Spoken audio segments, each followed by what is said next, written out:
घर ऐसे ही चलता है। अरे सुमन, ये क्या कर रही हो? रसोई से तेज आवाज़ आई। सुमन एक पल के लिए रुक गई।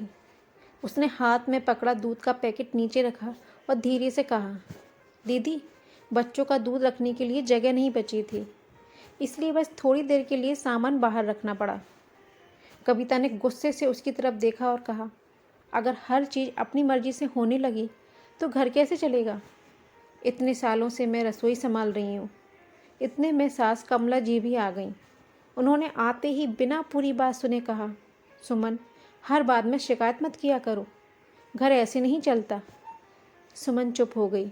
उसे डांट का दर्द नहीं था, दर्द इस बात का था कि उसकी बात कोई सुन ही नहीं रहा था। दिन बीतते गए।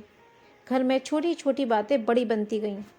कभी फ्रिज में जगह नहीं मिलती, कभी उसके बच्चों का सामान कोई और इस्तेमाल कर लेता, और हर बार उसे बस यही सुनना पड़ता, थोड़ा एडजस्ट कर लो।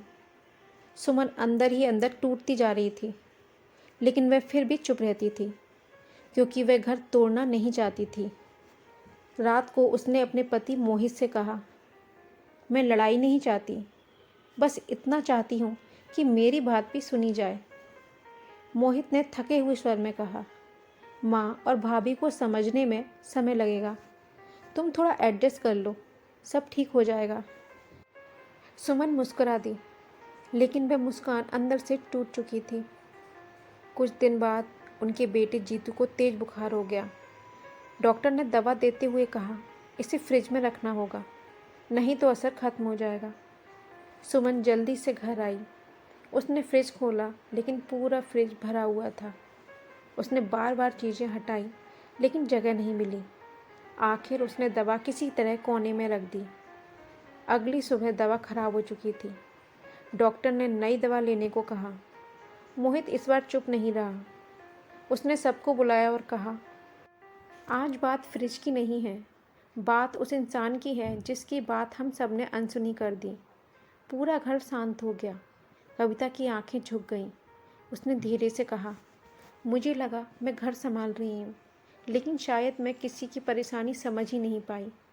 कमला जी कुछ देर चुप रहीं।